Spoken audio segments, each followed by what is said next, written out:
네, 안녕하십니까. 이길규입니다. 오늘 이제 제가 발표드릴 그 내용은 뭐 6.25 전쟁, 한국 전쟁의 교훈 이런 제목이 되겠습니다만은 발표 전에 개인적인 소회를 잠깐 말씀드리려고 합니다. 어, 이게 사실 발표를 받으면 이 원고 작성하는데 엄청 그 신경을 많이 쓰이게 되더라고요. 그래서 이제 원고가 일단 마무리되면 그 이후에는 또 발표하는데 또 어떻게 할 수 있을까 하고 원고 제출한 이후에는 발표에 또 이제 신경 쓰고 이제 이렇게 하게 되는데 사실 저도 어제까지 이거 어떻게 이제 시간도 좀 맞추고 또 좀 이해하시기 쉽게 전달할 수 있을까 하는 걸 신경 쓰느라고 사실은 다른 생각을 거의 못 하다가 아까 이제 우리 한반도 안보전략연구원 초대 우리 원장님이셨던 우명성 선배님께서 아까 인사 말씀 이제 해주시면서 연구원 창립 10주년이다라고 하는 말씀을 이제 축하를 해주시길래 저도 아침에 일어나서 사실은 어제까지 발표에 이런저런 신경을 쓰고 나서 이제 머리에 이제 부담이 좀 적어지니까 아침에 이제 우리 연구원 창립 10년 됐는데 하는 생각이 났습니다, 사실은. 그래서 야, 이거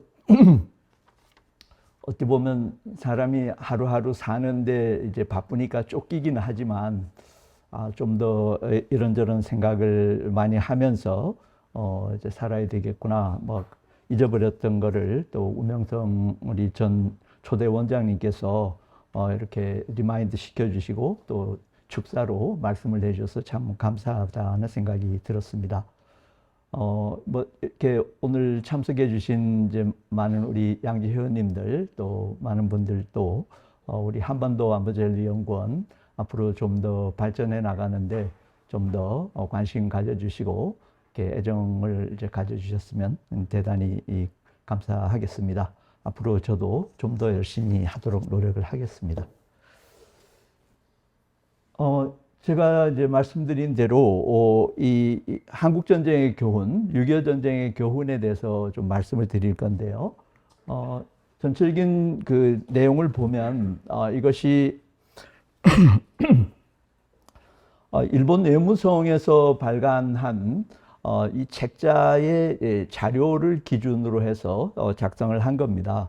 그래서 이거 뭐 내용별로 조금 요약을 해보면 일단 국제 정세라고 하는 부분과 관련된 부분이 있고요.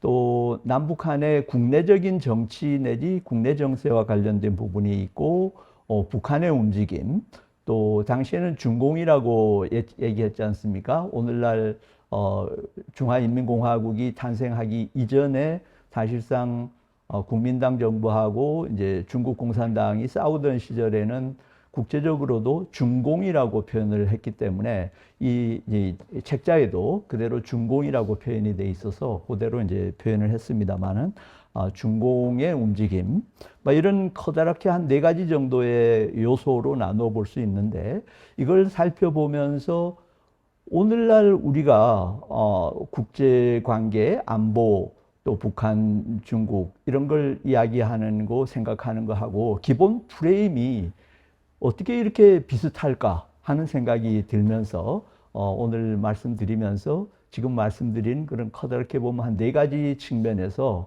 그때 당시와 지금을 조금 비교하면서 우리가 교훈을 얻을 수 있는 부분을 얻도록 그렇게 생각을 해보겠습니다. 외무성 조사일과라고 하는 곳에서 이 책자를 만들었는데요. 전쟁이 발생한 다음 해인 1951년 3월에 이 책자가 나왔습니다. 저는 처음에 이 책자를 보고 50년 6.25인데 51년 3월이면 얼마 되지 않은 시간에 무슨 우리 6.25에 대해서 얼마나 정리했겠나 이런 생각으로 접근을 했는데 생각보다 내용이 아주 충실했다라고 하는 걸 이제 알 수가 있고요. 그 머릿말에 의하면 북한군이 한국을 침공해서 현재 전황이 조금 교착 상태에 빠져 있는데 결국 미국이 세계 경찰의 역할을 하고 있고 중공이 개입하여 국제 분쟁이 되고 있다라고 하는 상황을 이야기를 하고요. 다만 일본으로서는 한국의 국가 운명에 특별한 관심이 있고 전쟁의 성격이 대단히 중요하고 광범위한 문제와 관련이 돼 있다라고 일본 외무성에서 분석을 하고 있다는 것이죠. 어떻게 보면 일본은 전쟁 이후에 정보기관이 따로 없고 국제 안보를 분석하는 것도 일본 외무성에서 전부 담당을 했기 때문에 아마도 이 조사국이라고 하는 곳 자체가 정보 분석, 국제 정보를 분석하는 역할을 하지 않았나 이런 생각이 듭니다. 이 책자가 이제 저도 이제 사본입니다만은 한 권 이제 얻어서 이제 좀 번역을 했는데요. 우리식으로 표현하면 조선사변의 경위 뭐 이렇게 되겠는데요. 뭐 경위라고 하는 거는 그 내역이랄까 뭐 이런 의미가 되겠습니다. 그런데 이 책을 현재 구글에서 검색을 해보면 캘리포니아 대학에 지금 이게 소장이 돼 있고요. 2011년도에 디지털화가 됐다 이렇게 소개를 하고 있는데 아마도 영어로 번역이 된 게 아닌가 이런 생각이 들고요. 일본에는 국회도서관에 소장이 돼 있고 교토에 있는 중고서점, 붕우서점이라고 하는 중고서점에 재고가 한 권 판매용으로 나와 있는 게 있다고 합니다. 또 우리 한국에서는 국회도서관에 현재 소장이 돼 있고요. 전체적인 책의 제목을 한국어로 이렇게 번역을 해 놓았습니다만은 전체적인 내용 그 자료에 드렸으니까요. 이 당시에 일본 사람들이 이렇게 한국 전쟁에 대해서 6.25에 대해서 정리를 했구나 하는 것을 이해하실 수 있을 것 같습니다. 이제 이 한국 전쟁, 6.25 전쟁 발생 당시의 국제 정세를 조금 제가 살펴본 부분인데요. 이 당시에는 역시 공산주의, 사회주의가 발생을 해서 한창 사람들에게 확산이 되던 시기였기 때문에 결국은 이데올로기가 대립되면서 미국과 소련의 냉전이 이제 시작되는 그런 시기라고 할 수가 있습니다. 그래서 그것이 결국은 2차 세계대전 중에 한국의 독립을 약속한 카이로 선언과 포츠담 선언이 실현되는 것을 냉전이라고 하는 구도가 방해하는 구도. 그래서 우리가 결국 6.25 전쟁이 일어나게 된 배경이 거기에 있다. 이렇게 생각이 되는 부분이 있습니다. 한국의 상황을 보면 결국 국가가 겨우 성립이 되기는 했습니다만은 우리가 아는 것처럼 군사력은 물론이고 경제력도 세계 최하위 수준에 불과했기 때문에 상당히 어려운 데다가 우리가 항일 일제로부터 독립하기 위한 독립운동을 한 분들이 민족 진영뿐만 아니고 이 공산 진영의 사람들도 함께 했기 때문에 해방 이후에 우리 국내 정치의 장애에 있어서는 이념적으로 대단히 혼란스러운 상황이었다라고 하는 부분이 있겠습니다. 그리고 미국도 오늘 또 많은 분들이 이야기했습니다마는 객관적으로 한국을 살펴보면 이 한국이 한반도가 공산화되지 않고 자유민주주의 국가로 계속 살아남을 수 있을까 하는 데 대해서 미국의 국내 여론은 대부분 부정적이었습니다. 러시아, 그 당시에 이제 소련이죠. 소련이 바로 국경을 맞대고 있는 이런 상황에서 바다 건너에 있는 한국을 미국이 지킬 수 있을까 하는 데 대해서는 회의적인 사람이 너무 많았다는 것이죠. 사실 이러한 상황을 우리가 이겨내고 한국이 자유민주주의를 지키고 오늘날 이렇게 경제가 세계적인 선진국 수준으로 발전하게 됐다라고 하는 것은 정말 한강의 기적이다라고 하는 말이 절대 과장이 아니다 하는 생각이 들게 됩니다. 일단 아까 말씀드린 것처럼 한국전쟁 발생할 당시에 국제 정세 부분을 좀 먼저 살펴볼 건데요. 미국의 국무부가 6.25 전쟁 발생 직후에 사실은 발표를 했는데 한국 백서라고 하는 것을 발표를 하면서 거기에서는 미국이 카이로 선언과 포츠담 선언의 약속을 이행하기 위해서 많은 노력을 했는데 소련이 결국은 협조를 하지 않아서 한국의 통일 정부를 이룩하지 못했다라고 하는 그 당시의 상황을 어떻게 보면 알리는 글을 발표한 것이 한국 백서가 되겠습니다. 그러면서 이제 미국은 38선이라고 하는 것 자체가 애초에 이거는 분단의 선으로 생각한 것이 아니고 일본군의 항복을 받기 위해서 38선 이북은 소련군이 항복을 받고 그 이남은 미군이 항복을 받기 위해서 편의적으로 만든 선인데 이것을 결국 소련이 군사분계선으로 고정화시켰다 하는 이야기를 하고 있는 것입니다.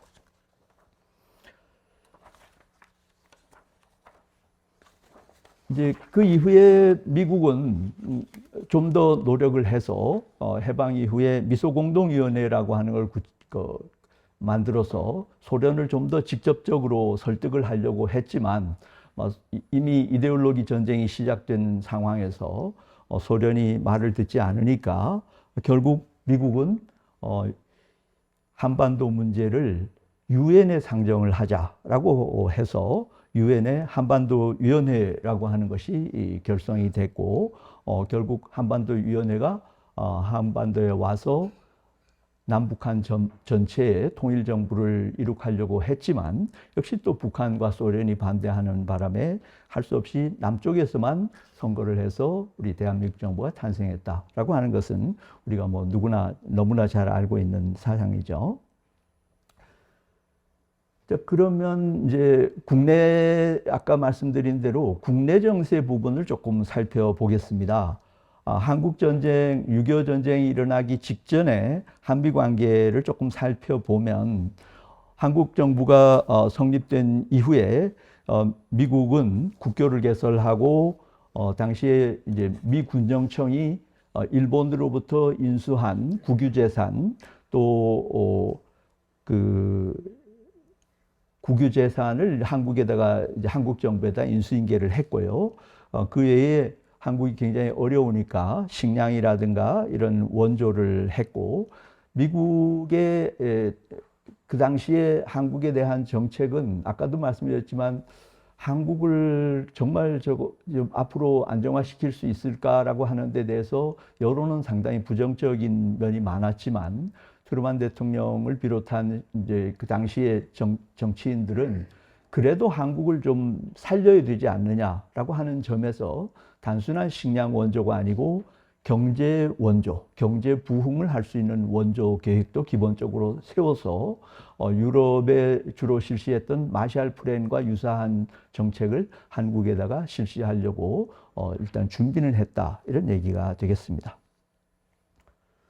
이 과정에서 미국 국무부가 의회에 한국 원조 법안을 제출하면서 이 법안을 국회가 미국 의회가 승인해 주지 않는다면 한국은 곧바로 공산화될 수밖에 없다라고 하는 것을 강하게 어필하면서 이 원조 법안을 승인해 준다고 하더라도 한국이 과연 살아남을지 여부는 확신할 수 없지만 승인하지 않는다 그러면 곧바로 공산화되는 건 이거는 명확하다 하는 것을 의회에서 국무부의 장차관이 가서 증언을 하는 이런 대목들이 이 책자에 소개가 되고 있습니다.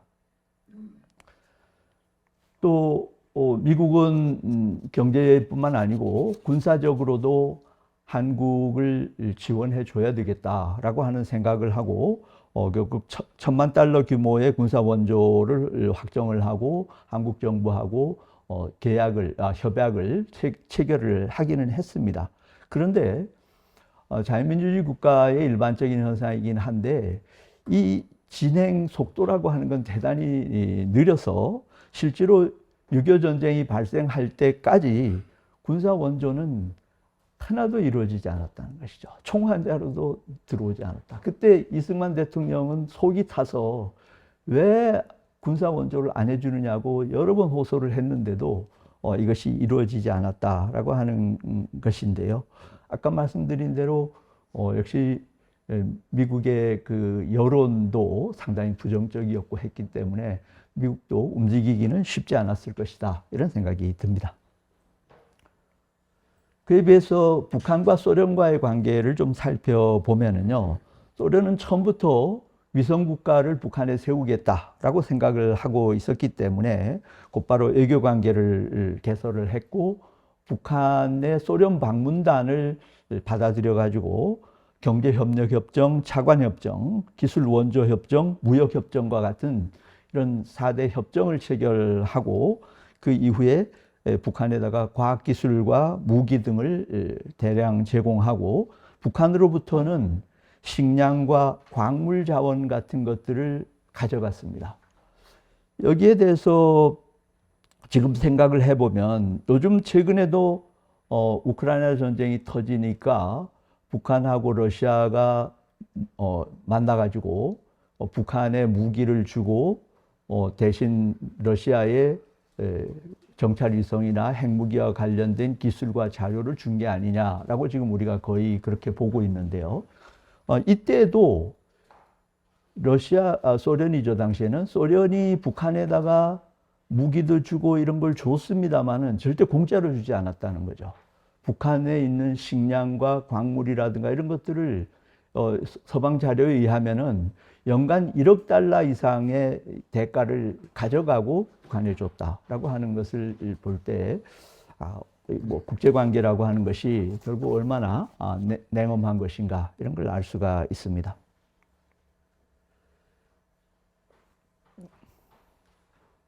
자, 요거까지 이제 제가 말씀드린 부분이고요. 이제 그 다음에는 이제 국내 정세 부분을 좀 살펴볼 건데요. 우선 우리나라 한국의 국내 정세를 보면 이승만 대통령을 지지하는 여당이 있었고 또 반대하는 야당이 있었는데요. 이때도 야당이 다수당이어서 원활한 국정이 대단히 어려웠습니다. 야당에는 특히 북한을 추종하는 공산주의자들과 중도 성향의 의원들이 상당히 많이 있어가지고 결국 중도 성향의 사람들이라고 하는 것은 뭐 분명한 의사를 표시를 잘 안 하니까 결국은 공산주의를 추종하는 좌파 성향의 사람들이 야당을 좌지우지해서 계속 대통령의 정부와 국회가 대립하는 모습을 보이는 게 당시 상황이었다 하는 것인데요. 오늘날의 상황도 어떻게 보면 유사한 것이 아닌가 하는 생각이 들면서 참 이 국내 정치라고 하는 것도 대단히 참 어렵구나라고 하는 생각을 하게 됩니다. 여기에 이제 대표적인 사람이 이제 뭐 당시 김약수 국회 부의장 같은 사람이 있었는데요. 뭐 절대 자기가 공산주의자다라고 커밍아웃을 하지 않으니까 결국 나중에 수사를 해보니 결국 뭐 공산주의자였기 때문에 국가보안법으로 체포되는 이런 사태가 있었습니다.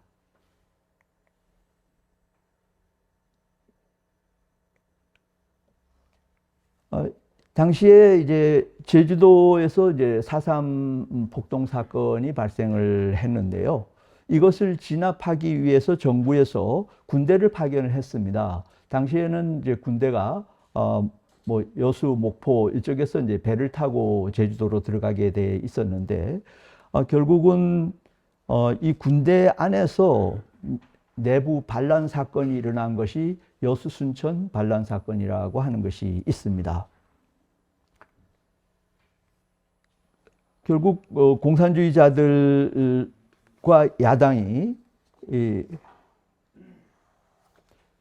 미군 주둔 요청하는 정부의 정책을 반대하거나 또 미국에 대해서 경제 원조 협정을 체결하는 거, 이것도 이제 반대하는 이런 활동을 이제 하면서 결국은 정부의 어떤 정책을 결국은 국가를 살리고 국가의 안정을 이제 추진할 정책에 대해서 그 당시에 이른바 야당이라고 하는 이 공산주의자들 중심으로 하는 사람들이 사사건건 반대를 하는 상황이 국내에서 전개가 됐다라고 하는 말씀을 드리게 되겠습니다. 전반적으로 볼 때도 한국의 국내 정세는 공산주의자들이 주도를 해서 정파적으로 대립이 극심하게 이루어졌고 전국의 불안이 계속됐다라고 하는 것입니다. 자, 그에 비해서 북한의 내부 상황을 잠깐 살펴보면은요, 공산주의 정권의 특성상 북한에서는 뭐 자유로운 언론이라든가 반대 같은 것들이 있을 수 없었기 때문에 전국 안정은 애초부터 문제가 되지 않는 것이고요. 엄격하게 주민들을 통제하면서 계속 38선에서 도발을 계속 되풀이하는, 크고 작은 도발을 계속 되풀이했다라고 하는 것이 당시 상황입니다. 한국전쟁 발발 직전에 신성무 국방장관이 이 38선 부근에 북한군이 지금 집결해 있는데 이것은 대단히 위험한 징후다라고 국제사회에 호소를 했고, 대통령과 그 최병덕 합참의장, 지금 합참의장인데 당시에는 참모총장이죠. 뭐 이런 분들이 계속 위험성을 경고했지만 여기에 대해서 아무도 주목해 주지 않았다라고 하는 거죠. 어떻게 보면 당시에 한국의 위상이 뭐 어디 있는지도 모르는 이런 나라가 우리 금방 뭐 전쟁 일어납니다 하고 호소를 한들 관심을 갖는 사람이 없었다라고 하는 게 현실이었다는 것입니다.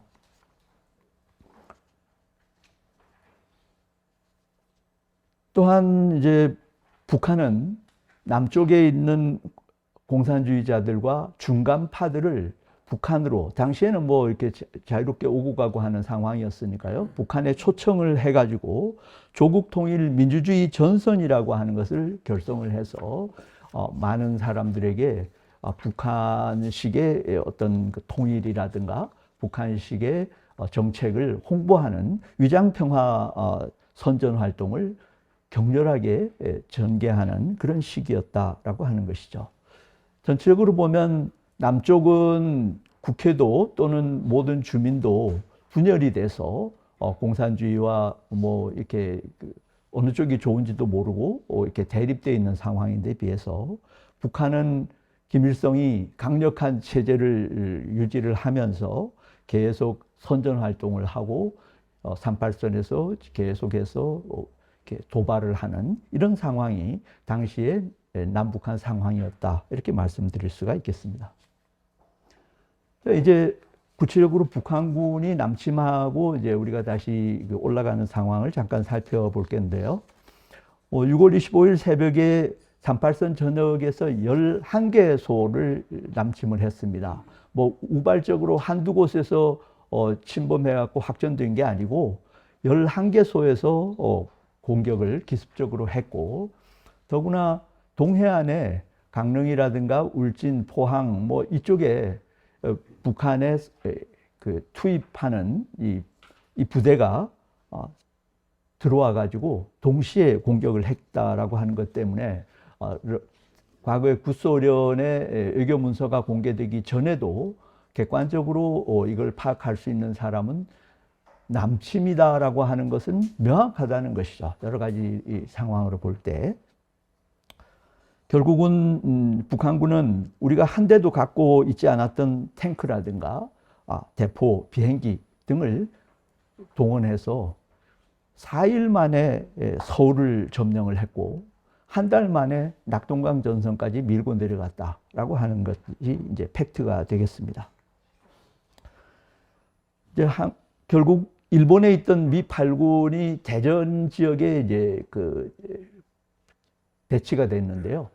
24사단이 당시에 대전에 들어왔는데 24사단 하나 가지고는 북한군을 막을 방법이 없었기 때문에 같이 밀려서 낙동강까지 후퇴를 할 수밖에 없었다라고 하는 것이죠. 다행히 이제 유엔군이 편성이 되고 인천 상륙작전이 성공을 한 것이 계기가 돼서 결국 9월 15일에 인천 상륙작전이 됐었는데요. 9월 15일 이후에 우리가 이제 다시 좀 전열을 가다듬고 다시 북진하게 되는 그런 상황이 되겠습니다.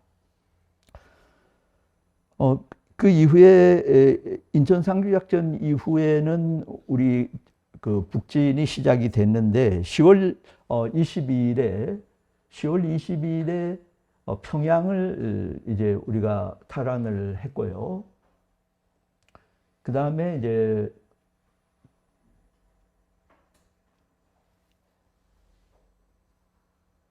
평양을 탈환했을 때에 메가더 원수가 평양에 와서 자, 이제 우리 유엔군이 승기를 잡았기 때문에 아마 전쟁이 연말 안에 끝날 거다. 조만간 끝날 거니까 크리스마스는 가족과 함께 보낼 수 있을 거다라고 하는 이제 연설을 해서 희망을 주었습니다. 그리고 이제 그 한국군이 앞장서서 북한 이제 압록강, 두만강 지역으로 이제 올라갔는데요.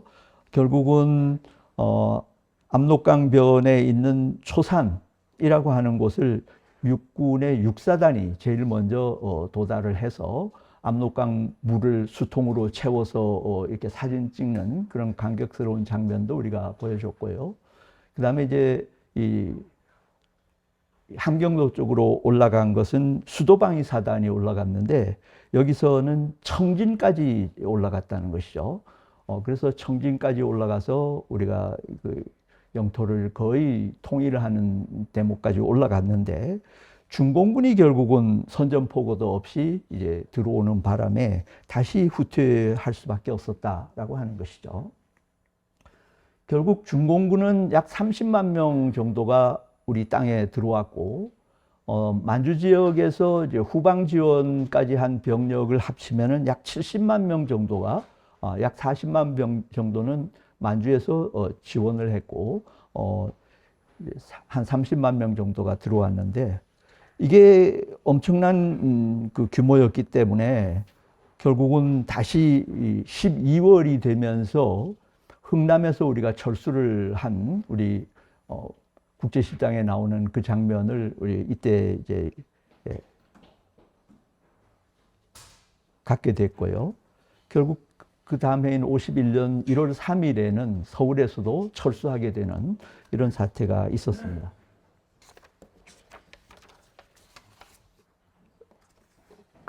그러나 이제 다만 유엔군은 해군과 공군이 우세했기 때문에 전처럼 낙동강까지는 밀리지 않고 오산, 수원, 이천선에서 방어선을 구축을 해서 이때는 특징이 평지에서는 중공군과 북한군이 미국의 그 비행기 폭격 때문에 감당이 안 되니까 산악으로 다 도망가서 산악전이 벌어졌다라고 하는 것이죠. 그렇지만 이제 다시 유엔군이 중공군이 들어온 규모라든가 이런 것들을 파악하고 다시 공격을 해서 다시 3월 15일에 다시 서울을 탈환하고 또 한국군이 38선 이북으로 진격해 올라가는 이런 상황이 전개가 됐습니다.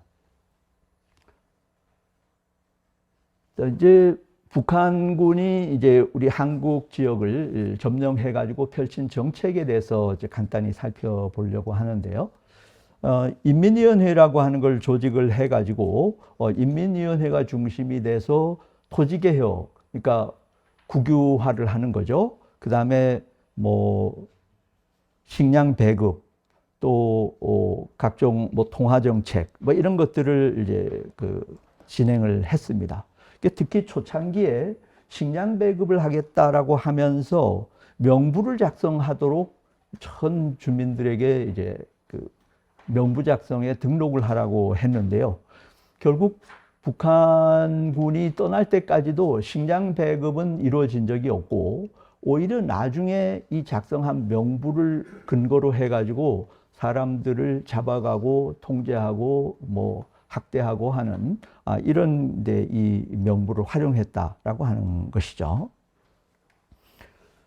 그 다음에 이제 반동 숙청을 하겠다라고 공식적으로 발표를 하면서 한국 정부에 협조한 사람들도 자수하면은 용서해 주겠다 이런 이야기를 했습니다. 그리고 이제 처음에 그 자수한 사람들을 곧바로 풀어주면서 이렇게 자수하면 다 금방 용서해 준다 했기 때문에 상당히 많은 사람들이 가서 서명을 하고 뭘 했다 이런 걸 이제 가서 자수를 했는데, 결국은 좀 지나서 인천 상륙작전이 성공을 하고 자기들이 전황이 불리해지니까 이제까지 자수했던 사람들의 명단을 활용하고 또 식량 배급을 주겠다고 해서 파악한 명단을 근거로 해서 자기들에게 나쁘게 생각되는 사람들은 전부 색출해 가지고 아주 가혹한 행위를 하고 나중에는 막 학살하고 하는 행위를 되풀이했다라고 하는 게 지금 자료에서 나오고 있습니다. 또한 이 사람들은 철수하면서 물론 공산주의자들이야 자발적으로 갔을 수도 있겠지만 그때까지 나름대로 양심적이라고 생각했던 협상파, 북한하고 뭔가 협상해갖고 통일을 일으켜야 되는 거야 라고 주장했던 사람들, 또 중간파, 이런 사람들을 좀 쓸모가 있다라고 해서 잡아갔는데 그 인원이 무려 3만 명에 이른다라고 하는 이야기가 있습니다.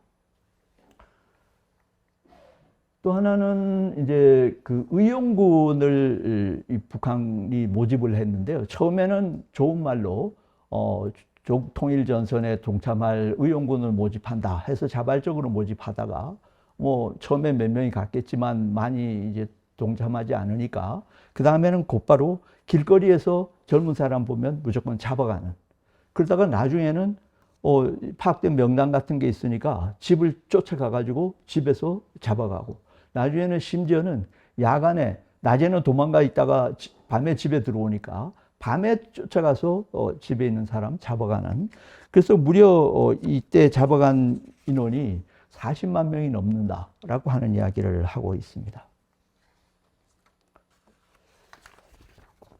그리고 이제 또 한 가지 한 것 중에 큰 것이 토지개혁이라고 하는 걸 했는데, 이때 당시에 원칙은 무상몰수, 무상분배라고 하는 원칙을 내세워서 토지를 전부 걷어들여 갖고 다시 나누어 준다라고 했는데, 나눠주고 보니까 한 세대당 0.23 정보에서 0.43 정보까지 정도 됐다는 것입니다. 이게 정보가 1정보가 3,000평인데요. 0.23에서 0.43이면 한 600평에서 한 1,000평 조금 넘는 이 정도의 규모입니다. 근데 그 당시에 우리 대가족 제도였기 때문에 그 대가족이 600평 정도의 농 또는 밭을 받아가지고는 먹고 살 수가 없습니다.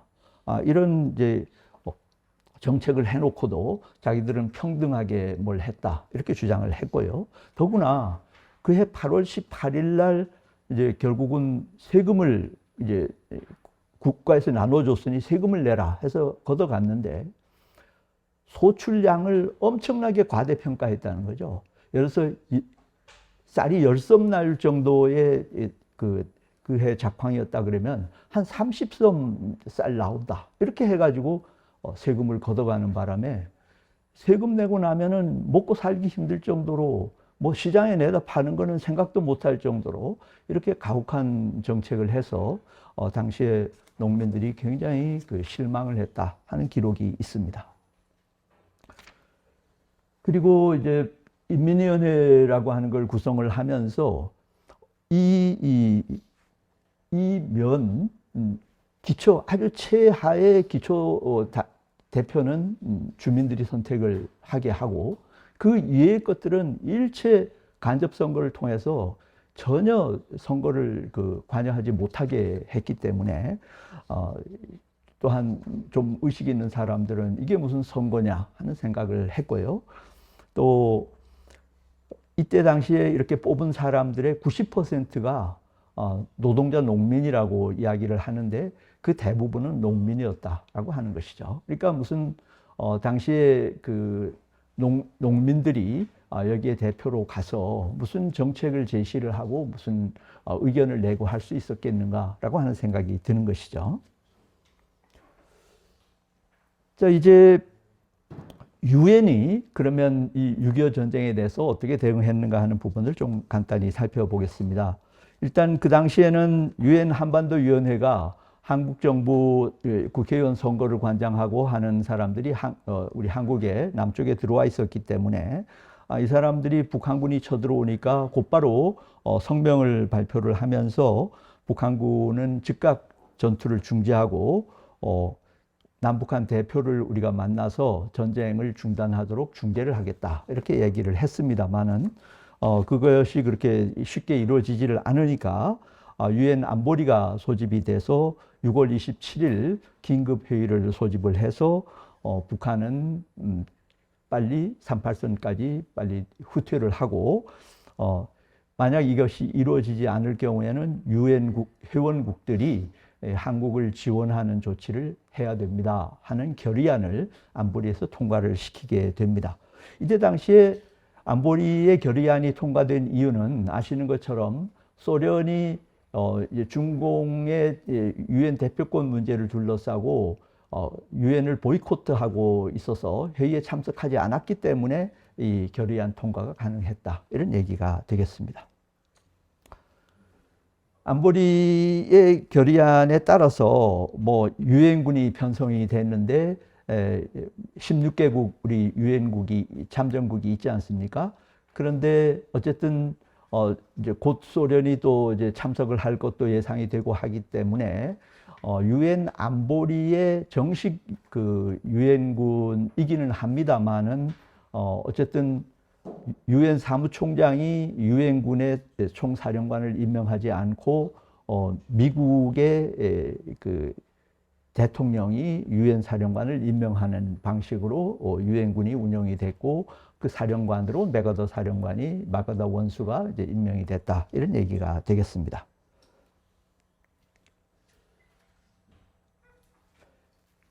인천 상륙작전이 성공을 한 이후에 유엔에서 또는 국제사회에서 논의된 것이 자, 종전에 38선이 있다가 북한에서 38선을 뚫고 내려왔는데 유엔군이 그러면 다시 38선 이북으로 올라갈 수 있느냐, 국제적인 뭐 근거가 있느냐 하는 것이 논의가 돼서 이 문제를 결국은 논의를 했더니 10월 7일 결의안을 채택을 해서 유엔이라고 하는 조직은 한반도 전체의 안정과 평화를 확보해야 될 의무가 있고 또 한반도 전체의 통일된 정부를 우리가 수립해 주기로 결의를 했기 때문에 일단 38선에서 멈추는 것은 바람직하지 않고 만약에 38선을 돌파해서 올라가는 게 필요하다고 생각이 되면 올라갈 수 있다. 이런 결의안을 냈고 그 판단은 전적으로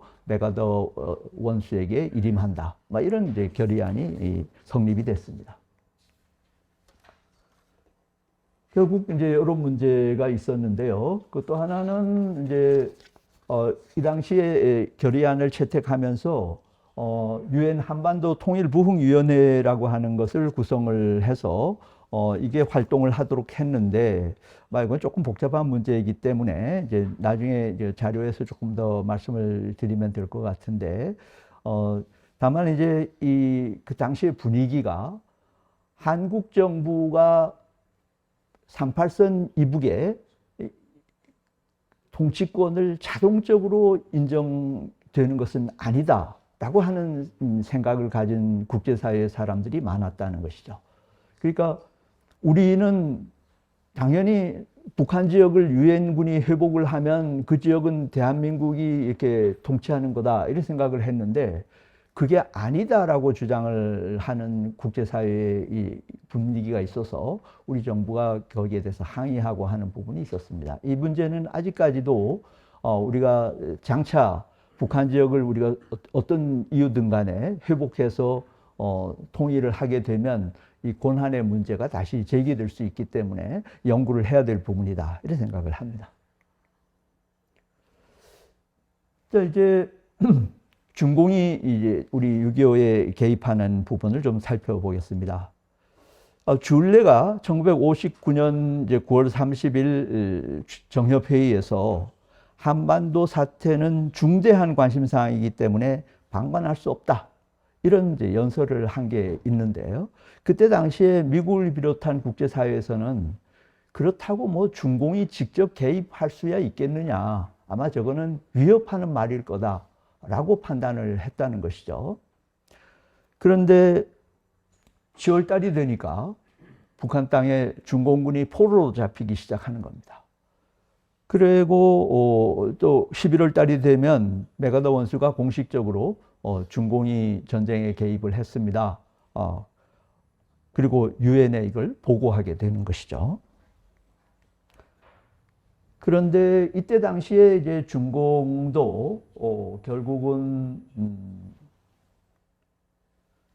자기들이 전쟁에 개입하면 어떤 불이익을 받을 수 있는가 하는 걸 검토했을 거라고 보는데요. 이때 당시에 이제 검토했을 사항은 첫째는 만주의 생산 시설을 폭격받을 수 있다. 지금은 만주가 중국에서 뭐 그렇게 큰 비중을 차지할지 모르지만 당시에는 일본이 중국을 이제 공격하기 위해 갖고 생산 시설의 중요한 부분들을 북한과 만주에다가 건설해 놨기 때문에 당시에 만주 지역은 중국에서 보면 대단히 중요한 생산 시설이 있었다. 이렇게 이제 보여지는 것입니다. 이게 이제 폭격을 받으면 많은 피해를 보겠죠. 그 다음에 이제 그 중공이 유엔에 가입하는 게 굉장히 그 관심사항이었고 희망사항이었는데 이거 무산될 수도 있다 하는 생각도 했을 거라는 것이죠. 그런데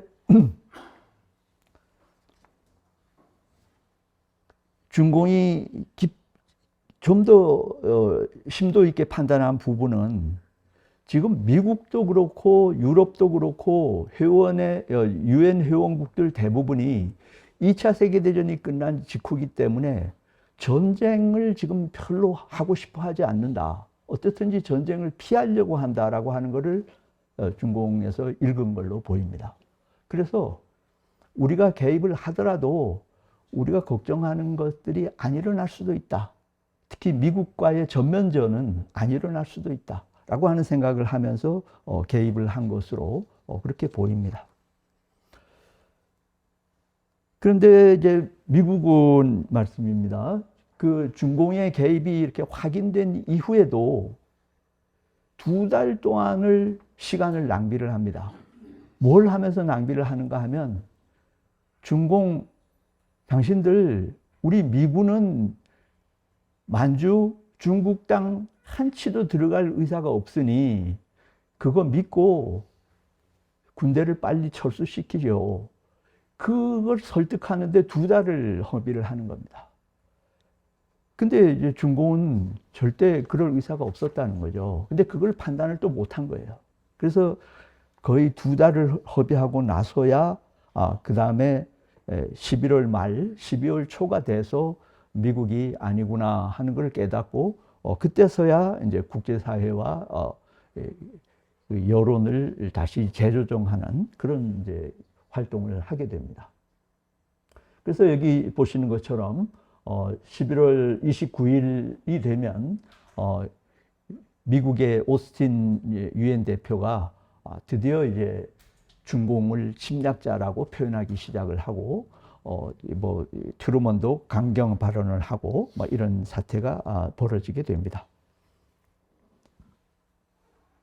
근데 이때가 되면은요, 사실 잠깐만요. 여기 마지막 부분 조금 설명을 드려야 되는데요. 여기 이때가 되면 한 2달 동안 아마 유럽에서도 어떤 그 입장을 취해야 되는가 하고 생각을 많이 한 걸로 보이는데요. 특히 처칠 같은 사람이, 이때는 처칠이 수상이 아니었고 그냥 보수당 당수 입장에서 뭐 처칠은 여러 가지 이제 글로벌한 시각을 가지고 있었으니까 만약에 유럽 국가들이 한반도 문제에 깊이 관여를 하게 되면 미국의 관심이라든가 자산이 한반도나 중국 문제에 집중을 하게 되면 유럽 안보가 위험해진다. 당시에 동유럽이 많이 공산화되지 않았습니까? 그러니까 이 동유럽이 공산화가 더 서방으로 밀려오게 된다. 그렇기 때문에 빨리 한반도에서 전쟁은 적당히 마무리하고 유럽 안보에 신경을 써야 된다 하는 연설을 하게 됩니다.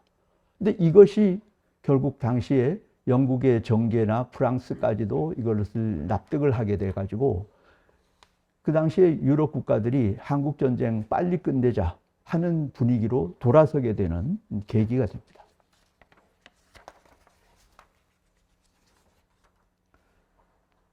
근데 이제 결국은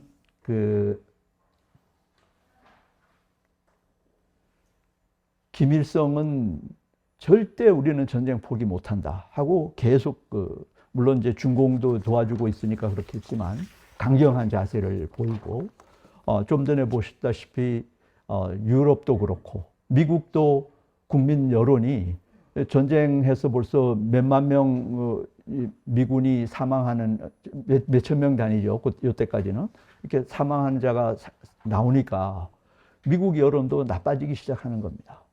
그러니 이승만 대통령은 얼마나 속이 타겠습니까? 그래서 하는 얘기가 여기 있는 것처럼요. 만약 유엔군이 더 이상 병력을 보충해 주지 못한다고 하면 한국 시민을 100만 명을 무장을 시킬 테니 무기를 지원해 주세요 하고 호소를 합니다. 근데 여기에 대해서도 사실 적극적으로 호응을 안 했다라고 하는 게 지금 참 안타까운 그런 부분이 있습니다. 영국은 구체적으로 중공을 설득을 시켜갖고 휴전을 하기 위해 갖고 압록강 남쪽, 북쪽은 얘기도 하지 않고 압록강, 두만강 남쪽에다가 48km의 비무장지대를 여기다 건설하겠다 하는 방안을 가지고 프랑스를 설득을 해서 동의를 얻고 이걸 중공에다가 이 안을 전달을 합니다. 중공 너네 이 정도면 안심할 수 있지 않느냐, 전쟁 끝내자 이렇게 이제 제안을 했는데 미국이 여러 가지로 검토를 해보고 그건 안 되겠다라고 해서 이 안은 폐기가 됐고요.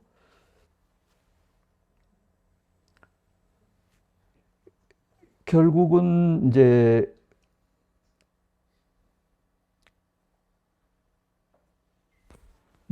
미국이 결국은 이제 한반도 문제를 본격 이제 유엔에서 논의해야 되겠다 해서 안보리에서 이제 논의를 하려고 했는데요. 안보리에서 결국 소련이 이제는 복귀를 해가지고 사사건건 거부권을 행사하는 겁니다. 그래서 안보리가 무력화되는 거죠.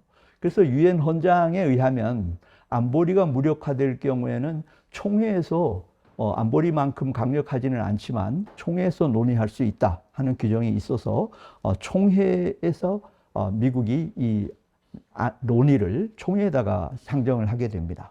그래서 여기서 여기 정전과 관련해서 세 가지 안이 나옵니다. 하나는 중공군을 철수시키자라고 하는 결의안이 하나 나오고, 두 번째는 정전협정을 체결하자. 또 정전협정이라고 하는 건 임시로 멈추는 거지 않습니까? 그 다음에 세 번째는 평화회의를 하자. 전쟁을 완전히 종결시키는 회의를 개최하자. 이렇게 세 가지 안이 나왔는데 결국은 중공군을 철수시킨다라고 하는 말은 유엔이 단합해서 중공군을 몰아내는 거니까 또 반대하는 사람들이 많았겠죠.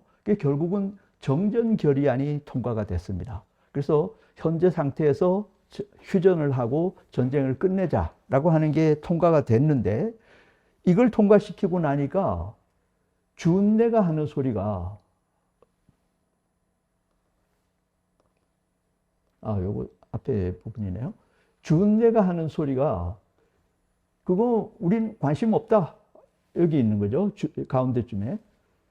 중공의 준내가 그렇게 얘기를 하니까 뭐 유엔 회원국들이 암만 전쟁 끝내고 싶어도 중공은 우리는 그럴 생각 없다 하니까 이 정전협정 자체도 논의가 안 되고 폐기되는 거죠. 그래서 이제 미국은 할 수 없이 그러면 할 수 없다. 우리라도 중공을 끝까지 공격해 가지고 몰아내는 수밖에 없다라고 해서 다시 이제 결의안을 총회에다가 올리게 되는데, 이게 바로 1951년 2월 1일에 이제 미국이 제안한 결의안이 유엔에서 통과되는 장면입니다. 핵심적인 내용은 중공이 한반도를 침략했다라고 하는 것을 확인한다라고 하는 것을 결의를 했고요. 자, 그러니까 유엔의 입장에서는 국제사회의 이름으로 집단 조치를 해야 된다. 그래서 집단조치위원회를 만들어서 뭘 할 수 있는지 의논하자 하는 것을 포함시켰고요. 만약에 중공이 평화적으로 해결할 의사가 있다고 하면 집단조치위원회 활동은 잠시 보류하겠다. 이것이 이 1951년 3월 때까지의 국제사회의 움직임이었다라고 하는 것을 말씀드릴 수 있습니다. 자, 이제 결론 말씀드리겠습니다. 여러 가지 것들이 쭉 이야기가 됐습니다만은, 이제 결론적으로 교훈 부분을 조금 말씀드리고 마치도록 하겠습니다. 우선 국제사회에서의 약속, 국가 간의 약속이라고 하는 것은 자국의 이익이 될 때만 지켜지는 것이고, 자국에게 이익이 되지 않는 것은 절대 약속이 지켜지지 않는다는 것입니다. 카이로 선언과 포츠담 선언은 일본과 전쟁을 할 때는 이것이 유효했지만 전쟁이 끝난 다음에는 이해관계가 달라져서 지켜지지 않았다라고 하는 것이죠. 자, 두 번째는 한국전쟁이 발생할 당시에 한반도에서는 공산주의 사상을 가진 사람이 되게 많았다라고 하는 것이죠. 이유는 항일 독립운동 과정에서 공산계열과 민족진영이 함께 활동을 했고, 또 당시에는 공산주의 실체를 잘 알지 못하는 상황에서 막연히 동조하는 사람이 많았기 때문인 것으로 생각이 됩니다. 세 번째는 북한군이 점령한 기간 동안에 실시한 인민위원회, 토지개혁, 배급제와 같은 제도를 보면 공산주의가 망할 수밖에 없는 비현실적이라는 것을 알 수가 있습니다. 그런데 아직까지도 이것을 깨닫지 못하고 북한에 동조하는 사람들이 있다라고 하는 것은 참으로 안타까운 우리나라의 현실이 아닌가 하는 생각이 듭니다. 또 네 번째는 모든 국가는 현실 문제에 부딪히면 자국의 안보와 이익을 최우선으로 고려한다는 것입니다. 유엔군으로 참전했던 영국이나 프랑스도 미국이 한반도 문제나 중국 문제에 너무 깊이 관여하게 되면 자국의 안보에 위험이 초래될 수 있다고 생각해서 서둘러 한국 전쟁을 종결시키려고 했습니다. 최근에 우크라이나 전쟁에서도 처음에는 적극적이었던 헝가리나 폴란드도 최근에는 전쟁에 소극적인 자세를 보이고 있는 것도 결국은 이와 같이 자국의 안보와 이익에 어떤 영향을 미치느냐 하는 것이 핵심 내용이 아닌가 하는 생각이 듭니다. 다섯 번째는 세계에서 가장 가난하고 식민 지배 후유증을 겪고 있었고 사상적으로 갈등 요소를 많이 가졌던 당시의 우리 국가 상황에서 한국이 공산화되지 않고 오늘날의 경제 번영과 발전을 이룩할 수 있었던 것은 결국 이승만 대통령과 메가더 원수가 자유민주주의의 기틀을 잘 확립해 놓은 덕분이라고 하는 것입니다. 이승만 대통령과 메가더 원수는 오늘날 대한민국의 번영과 발전을 이룩하게 한 위대한 초석이었다고 하는 것을 교훈으로 생각하게 됩니다. 경청해 주셔서 감사합니다.